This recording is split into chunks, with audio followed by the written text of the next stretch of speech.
नमस्कार मेरे प्यारे भाइयों, स्वागत करता हूं my YouTube channel DK electric में।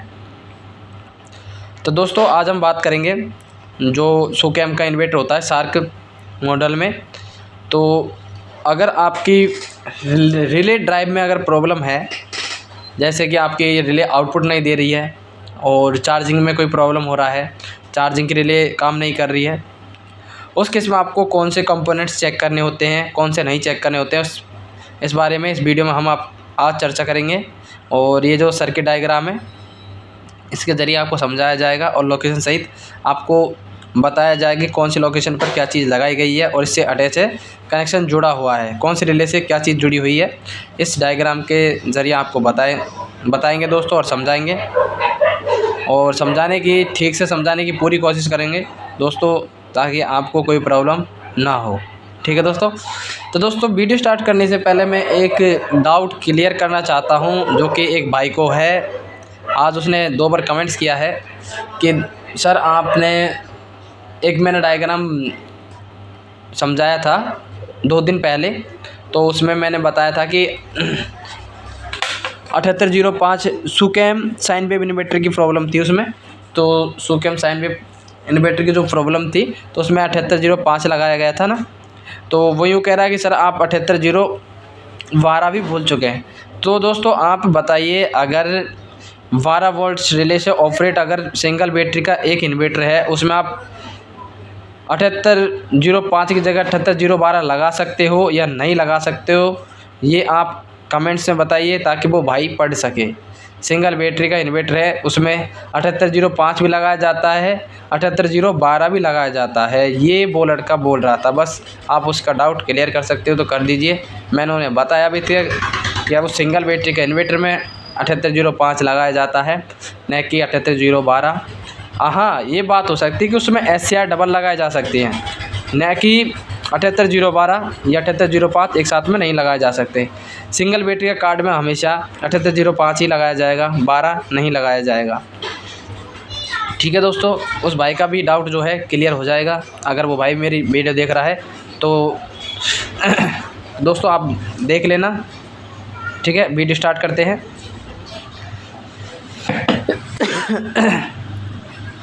तो दोस्तों ये आप सर्किट डायग्राम जो देख रहे हो, ये यहाँ पे लिखा हुआ है Su-Kam shark relay output diagram.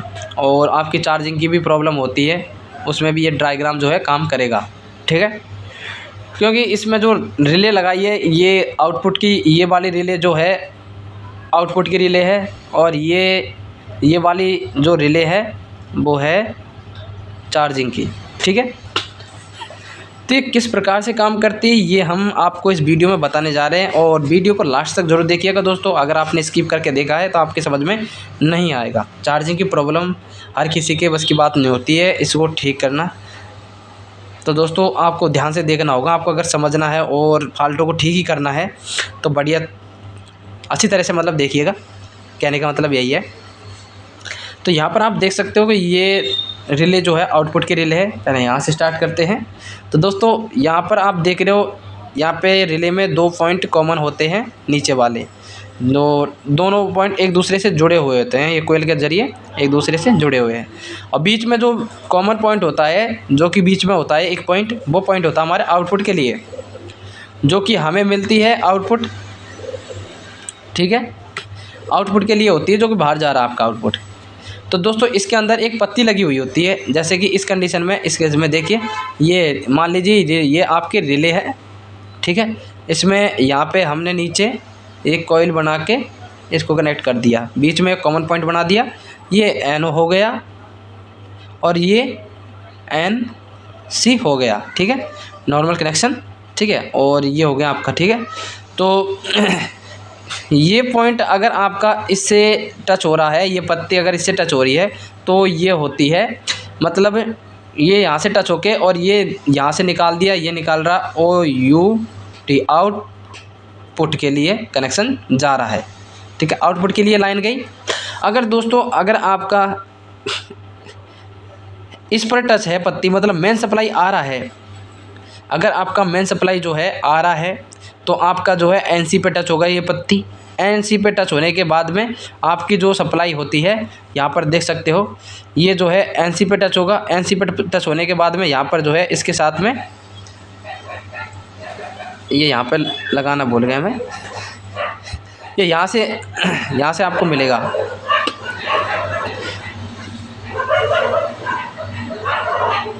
ये वाला, ठीक है। तो दोस्तों अगर आपका ये जो पॉइंट, ये पत्ती अगर NC पे कॉमन, ठीक है, आपको डायरेक्ट समझ लीजिए, अगर कॉमन पॉइंट NC पे टच है तो मतलब आपकी मेन सप्लाई से आउटपुट निकल रहा है, ठीक है। मतलब आपकी जो है घर की मेन ये लाइन इनपुट है, इससे आपकी आउटपुट की जो सप्लाई है इन दोनों के अटैच होके एक साथ में दोनों की सप्लाई मिलती है। इनपुट ये आप देख सकते हो, इनपुट, अब इनपुट आप देख रहे हो, इनपुट लाइन अंदर जा रहा है। जब आपका इनपुट लाइन अंदर जाएगा चार्जिंग के लिए, मतलब यहाँ पर सप्लाई अंदर जा रहा है तो इसमें सप्लाई जा रहा है, ठीक है। और यहाँ पर आप देख सकते हो इसी में ही एक पॉइंट को यहाँ से कनेक्ट करके NC पे कनेक्ट कर दिया गया है। अब ये इनपुट मतलब मेन सप्लाई से कनेक्ट है। अब आपकी मेन सप्लाई यहाँ से आपको मिलेगा तो ये आउटपुट की जो है यहाँ पर आपको मिलेगा, ये पत्ती यहाँ पर आपको ऐसे देखने को मिलेगा, ठीक है, इससे कनेक्ट है। जब आपकी लाइट गई, मतलब आपकी लाइट चली गई, ठीक है, फिर आपकी आउटपुट कहाँ से मिलेगी? ये जो पत्ती यहाँ पर है तो यहाँ से जो पत्ती हट जाएगी और ये पत्ती जो है NO पर चले जाएगी।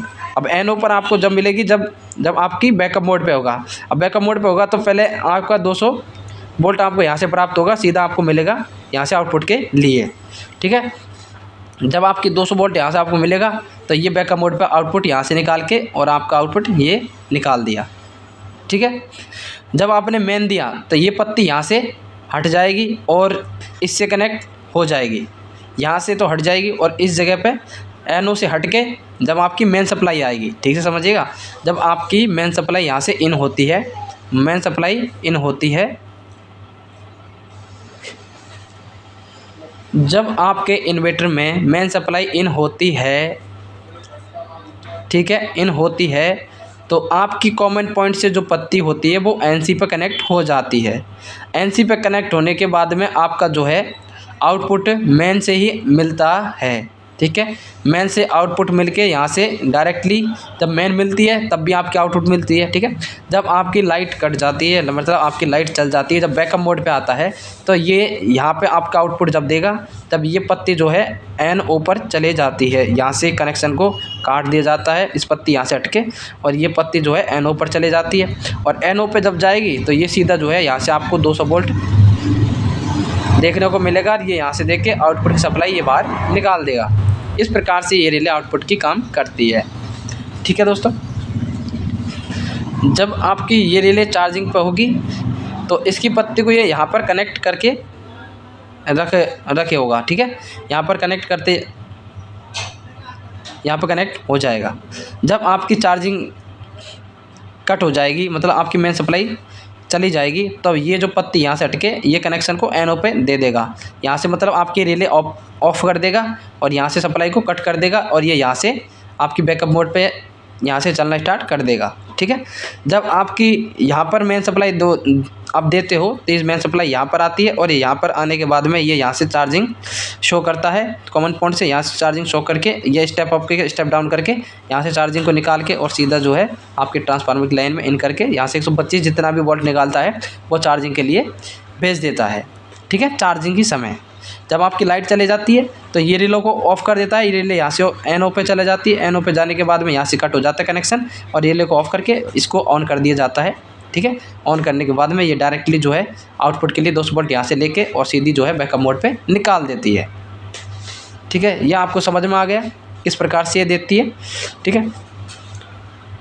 जब आपकी लाइट आएगी तो ये NC पे मिलेगा आपका पत्ती, ठीक है, रिले का जो पॉइंट है कॉमन पॉइंट NC पे मिलेगा और ये NC पे मिलेगा, ठीक है। इसका NC पे मिलेगा, ये आउटपुट यहाँ से निकाल के यहाँ से सीधा यहाँ से आउटपुट NC पे यहाँ पे मिलेगा आपको, यहाँ से जो है आउटपुट को लेके ये सीधा आउटपुट यहाँ से निकाल देगा, ठीक है। और ये पॉइंट जो चार्जिंग के यहाँ पर गया चार्जिंग के रिले में, जब आपकी चार्जिंग आपको देखने को मिलेगी, ठीक है, आपको चार्जिंग जब देखने को मिलेगी जब NC पे आपकी पत्ती यहाँ पर कनेक्ट हो जाएगी। जब आपकी लाइट आती है ये पत्ती जो है यहाँ पर कनेक्ट हो जाएगी और कॉमन पॉइंट पर लाइट जाके और सीधा ये चार्जिंग को यहाँ पर भेज देता है। अब चार्जिंग सर्किट पे जो है आपकी यहाँ पे स्टेप अप करे स्टेप डाउन करके यहाँ से जो है आपकी सप्लाई को पास करता है, यहाँ से सप्लाई पास करके और ये जो है ट्रांसफार्मर के जरिए आपकी बैटरी को चार्ज करता रहता है। ठीक है, जब आपकी लाइट चली जाती है तो यहाँ से जो है इसकी कनेक्शन को काट के और इस पर ये भेज देता है, यहाँ से इसको काट के और इस पर भेज देता है। ये आपका रोल यहाँ से बंद हो जाता है और ये बैकअप डायरेक्ट यहाँ से मिलके आउटपुट ये निकालना स्टार्ट कर देता है। ठीक है, ये तो हो गया हमारे रिले का काम। अब ये रिले ऑपरेट कैसे होती है ये आप देख लीजिए। यहाँ पर आप देख रहे हो आपको पॉजिटिव 12 वोल्ट यहाँ से मिल रहा है, A1 पे मिल रहा है, यहाँ पर A1। ये दोनों जो है कॉमन पॉइंट कर दिए गए हैं दोस्तों, आप देख सकते हो। यहाँ पर इन दोनों को कॉमन पॉइंट करके यहाँ पर पॉजिटिव सप्लाई को इन कराया गया है। पॉजिटिव सप्लाई आपको पॉजिटिव सप्लाई यहाँ से तो मिल जाएगी 12 वोल्ट डायरेक्टली आपको मिल रही है, डायरेक्टली 12 वोल्ट यहाँ पर आपको मिल गई है। ठीक है, अब यहाँ से जो नेगेटिव सप्लाई देना भी ज़रूरी होता है दोस्तों। यहाँ पर अगर यहाँ पर नेगेटिव सप्लाई नहीं जाएगी तो आपकी रिले ऑन नहीं होगी। तो नेगेटिव सप्लाई ऑन करने के लिए मतलब आपके रिले को ऑन करने के लिए नेगेटिव सप्लाई देना भी ज़रूरी होता है। वो आपको कहाँ से मिलती है? ये मिलती है आपकी माइक्रो कंट्रोलर से। अब माइक्रो कंट्रोलर से कैसे आती है ये हम आपको बताएंगे। अब पहले हम चार्जिंग की रिले है उसे देख लीजिए। चार्जिंग की रिले पे कैसे वोल्ट आती है, यहाँ से आपको नेगेटिव वोल्ट मिलेगा। ठीक है, और यहाँ से आपकी यहाँ से आपकी पॉजिटिव वोल्ट मिलेगा। ठीक है, इस पॉइंट पे जो कि 12 वोल्ट की सप्लाई होती है और यहाँ पर आपको नेगेटिव वोल्ट मिलेगा। और नेगेटिव वोल्ट आपको मिलेगा जो ट्रांजिस्टर से मिलेगा। अब ये ट्रांजिस्टर देख लीजिए Q4 की लोकेशन पर ये ट्रांजिस्टर लगाया गया है जो BC547। ठीक है, इसका नंबर है। और ये जो सीधा है जा रहा है ये माइक्रो कंट्रोलर की पिन नंबर 11 से आपको देखने को मिलता है। ठीक है, अब 11 पर आपकी नेगेटिव जो सप्लाई मिलती है यहाँ से जो है आपको 4.8 वोल्ट के करीब देखने को मिलता है। और यहाँ से जो सप्लाई जाती है वो R72 की लोकेशन पर एक रेसिस्टेंस लगाया गया है जो 1.5 के का रेसिस्टेंस लगाया गया है। ठीक है, यहाँ से जो है आपकी सप्लाई को 4.8 वोल्ट के करीब तो यहाँ से इन करता है और जब यहाँ से आउट निकालता है तो ये वोल्टेज को ड्रॉप करके यहाँ से करीबन आए तो 0.7 वोल्ट के करीब यहाँ से आपकी आउट करेगा। ठीक है, आपको इसको चेक करना। अगर आपका ये ओपन हो गया है तो आपकी सप्लाई को पास नहीं करेगा। इस केस में आप इसको चेक करिए, आपकी प्रॉब्लम यहाँ पर आपको सीन क्रिएट करेगा तो आप इसे चेक करिएगा। ठीक है, उसके बाद में यहाँ पर भी एक रेसिस्टेंस लगाया गया है जो कि नेगेटिव वोल्ट से कनेक्ट है, ग्राउंड किया गया है। यहाँ पर नेगेटिव वोल्ट मतलब R73 की लोकेशन पर 2.2 के का रेसिस्टेंस है, इसे भी चेक कर लीजिएगा। यहाँ पर आपने रेसिस्टेंस लगाया उसके बाद में सप्लाई को यहाँ पर ट्रांजिस्टर में इन कर दिया गया है। यहाँ से इन करके नेगेटिव सप्लाई को यहाँ से पास किया है। अब नेगेटिव जो सप्लाई पास होती है तो आप देख सकते हो यहाँ पर नेगेटिव सप्लाई पास करके ये रिले में ऑन कर दिया गया। जब यहाँ से जो ट्रांजिस्टर ऑन होगा, जब ये ट्रांजिस्टर यहाँ से ऑन होगा तो सीधा जो है रिले की 0.2 पे जाके मिलेगा। जब आपकी नेगेटिव सप्लाई यहाँ से मिलेगा और यहाँ से पॉजिटिव मिलेगा आपकी रिले जो है ऑपरेट होना स्टार्ट हो जाएगी मेन सप्लाई पर। जब आपकी रिले ऑन होगी तो ये काम करना स्टार्ट कर देगा जब यहाँ पर ये सप्लाई मिलेगा। कब? जब ये ट्रांजिस्टर में प्रॉपर सप्लाई मिलेगा, जब आपसे सप्लाई को पास किया जाएगा। ठीक है, अब ये देख लीजिए दोस्तों, अगर आपकी यहाँ पर सप्लाई नहीं मिलती है तो आपको क्या क्या चेक करना होता है। तो यहाँ पर देखिए इसके नीचे 2 डायोड लगाए गए हैं। ये जीना डायोड D90 की लोकेशन पर आप देख सकते हो 18 वोल्ट का जीना डायोड लगाया गया है और यहाँ डायोड लगाया गया है जो 18 की लोकेशन पर देख सकते हो 4148 का ये डायोड है। ठीक है, अगर ये दोनों डायोड में फॉल्टी होगा तो आप चेक करिएगा, आपकी जो है प्रॉपर्ली वोल्टेज नहीं मिलेगी और रिले ऑपरेट नहीं होगी। चाहे कितना ही कंपोनेंट यहाँ पे ठीक होगा, लेकिन यहाँ पर दोनों डायोड ख़राब है, आपकी जो है सप्लाई यहाँ पर नहीं मिलेगी। आपकी सप्लाई नहीं मिलेगी तो आपकी जो है रिले ऑपरेट नहीं होगी। तो रिले ऑपरेट करने के लिए दोनों डायोड को आपको ठीक करना ज़रूरी होता है। ठीक है, इन दोनों डायोड को आपको चेक करना होता है। जब ये दोनों डायोड ठीक है उस केस में फिर आपको ट्रांजिस्टर चेक करना होता है। ज़्यादातर क्या है कि उस केस में चार्जिंग केस में हमेशा ट्रांजिस्टर ख़राब मिलता है, डायोड को बहुत कम मिलते हैं, तो ट्रांजिस्टर को ज़रूर चेक करिएगा। ठीक है, और ट्रांजिस्टर के बाद में ये 2 रेसिस्टेंस है, एक बार इन पे भी हल्का सा नज़र मार लेना, बाई चांस ख़राब भी हो जाए तो। ज़्यादातर तो नहीं होते, ज़्यादातर ट्रांजिस्टर ख़राब होता है, इसे ही चेक करिएगा सबसे पहले। ठीक है, अब देखिए दूसरा हमारा नंबर आता है आउटपुट की रिले पे। अब आउटपुट रिले पे आपको नेगेटिव सप्लाई देना है, ये प्रक्रिया इसके साथ में है। अब यही प्रक्रिया का काम हमें इसके साथ में भी करना है, क्योंकि इसमें भी रिले को ऑपरेट होने के लिए पॉजिटिव नेगेटिव सप्लाई देना ज़रूरी होता है। कि जो आपको पॉजिटिव 12 वोल्ट की सप्लाई आपको यहाँ पर देखने को मिलती है, जो कि डायरेक्टली यहाँ से मिल रही है, कॉमन पॉइंट दोनों है ठीक है, यहाँ से 12 वोल्ट की सप्लाई आपको मिल गई है।